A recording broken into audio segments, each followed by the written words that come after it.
Ini hukum dunia loh. Baru hukum dunia, belum lagi hukum akhirat. Kalau sampai pembenaran hukum itu menyimpang dari itu, di akhirat dia mampus saja.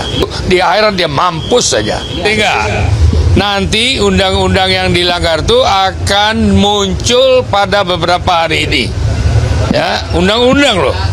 Kalau pelanggaran undang-undang itu pasti akan pelanggaran kepada Republik Indonesia, dan itu bahaya.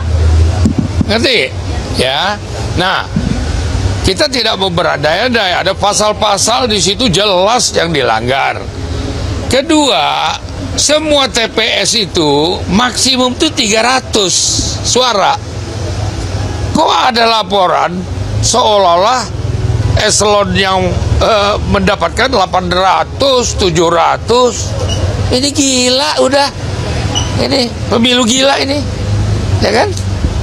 Nah, kita kan berpihak kepada rakyat. Kita nggak mau rakyat dibohongin seperti itu. Nanti ini adik-adik ini nanti akan mengungkapkan itu semua, dan nanti rakyat baru terbuka matanya. Loh, kok begini ya? Ada daerah-daerah yang melapor sekarang ini merasa, Pak, kami nggak merasa milisi ini, kok yang menang ini Pak? Kotak yang mana yang dibawa katanya? Wah, ini luar biasa. Ya, oke teman-teman, selamat datang kembali di channel ini. Pemilu tahun 2024 ini telah dilaksanakan pada hari Rabu 14 Februari 2024, dan hasil dari quick count atau perhitungan cepat pemilu ini sebelum ada putusan dari KPU, maka dikatakan hasilnya Prabowo Gibran unggul total, bahkan mencapai 58% suara. Dan ketika hasil quick count ini benar-benar real, maka pemilu tahun 2024 ini hanya berlangsung satu putaran, karena salah satu paslon mendapatkan suara lebih dari 50%. Sehingga sebelum keputusan KPU dilakukan, maka selaku dari PDI Perjuangan merasa dicurangi atas pemilu ini, sehingga mereka membuat satu investigasi dugaan kecurangan pemilu. Karena menurut mereka, bahwa menurut PDI Perjuangan, ya, terdapat di berbagai TPS kecurangan-kecurangan yang ada, ya, seperti yang disampaikan tadi, bahwa setiap TPS itu, ya, total pemilihnya hanya 300 pemilih. Nah, akan tetapi didapatkan bahwa ada TPS yang mencapai pemilih paslon tertentu adalah 800. Nah, itu yang mereka usut dan membuat satu investigasi di dalam kecurangan, dugaan kecurangan, ya, di dalam pemilu tahun 2024 ini. Nah, teman-teman, kita sebagai masyarakat Indonesia terus mengawal hal ini, ya, mana yang benar, mana yang tidak. Nanti, ya, pasti apa yang benar itulah yang nanti terwujud. Oke, kita lihat bagaimana dengan yang dilakukan oleh PDI Perjuangan yang merasa dicurangi dari Pilpres atau pemilu tahun 2024 ini.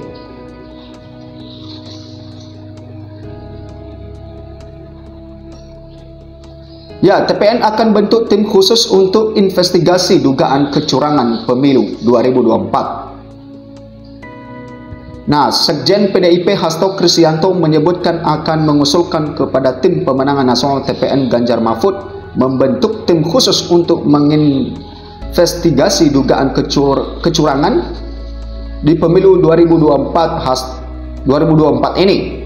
Nah, Hasto menyebut sudah berkomunikasi dengan pihak paslon nomor urut 1 Anies Baswedan, Muhaimin Iskandar atau Amin. Nah, ternyata teman-teman, bukan hanya PDI Perjuangan mengusulkan kepada tim dari Ganjar Mahfud untuk melakukan satu investigasi dugaan kecurangan, bahkan dia juga menjalin komunikasi dengan pihak paslon nomor urut 1 yaitu Anies Muhaimin tentang dugaan kecurangan di dalam pemilu tahun ini. Kami akan mengusulkan kepada tim TPN Ganjar Mahfud agar dibentuk suatu tim khusus, tidak hanya terdiri dari tim hukum, kelompok-kelompok ahli hukum, para pakar berkaitan dengan demografi, kemudian juga investigasi forensik untuk melihat dari seluruh proses-proses yang ada. Dan tim khusus ini tentu saja juga akan menampung dari pihak-pihak yang punya interest begitu besar di dalam menjaga demokrasi Indonesia, kata Hasto Kristianto di DPP PDIP Jakarta Pusat Rabu 14 Februari 2024 lalu.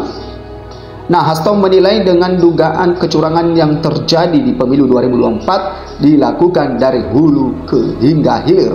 Kondisi dalam negeri, lanjut Hasto, berbeda dengan luar negeri, di mana tidak ada manuver bantuan sosial hingga intimidasi dari instansi tertentu.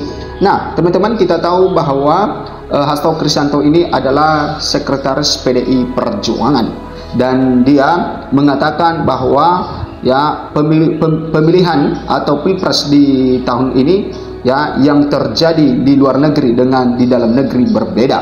Kita tahu sebelum tanggal 14 Februari 2024 maka pemilu di luar negeri telah dilaksanakan, atau pemilihan presiden dan wakil presiden, yaitu warga negara Indonesia yang berada di luar negeri telah mereka memberikan hak suara mereka untuk mencoblos pemimpin Indonesia di masa depan ini, di tahun 2024 ini.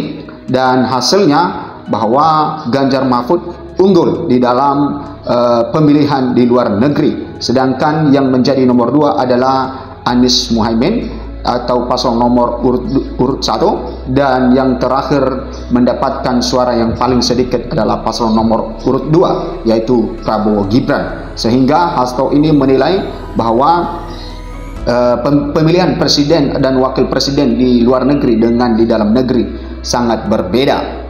Nah, bahkan dari para pengamat dikatakan demokrasi Indonesia mengalami titik nadir dan terburuk dalam pelaksanaan pemilu pasca reformasi karena begitu banyak kecurangan masif yang terjadi dari hulu ke hilir, ujarnya.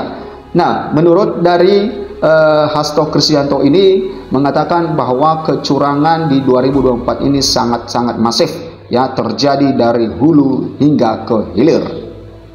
Dari ekspor di luar negeri itu mencerminkan tidak adanya operasi bansos, tidak adanya operasi intimidasi, tidak ada operasi keterlibatan dari institusi-institusi negara, sehingga warga Indonesia bisa menyampaikan pilihannya secara jernih, imbunya.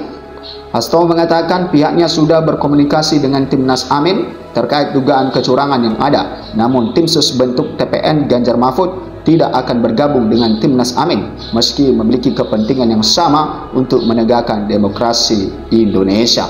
Nah, teman-teman, ya, tetap kita berikan dukungan ya supaya juga demokrasi Indonesia bisa terjaga dengan baik. Dan memang kalau benar adanya kecurangan-kecurangan, pasti ya dari TPN Ganjar Mahfud dan TPN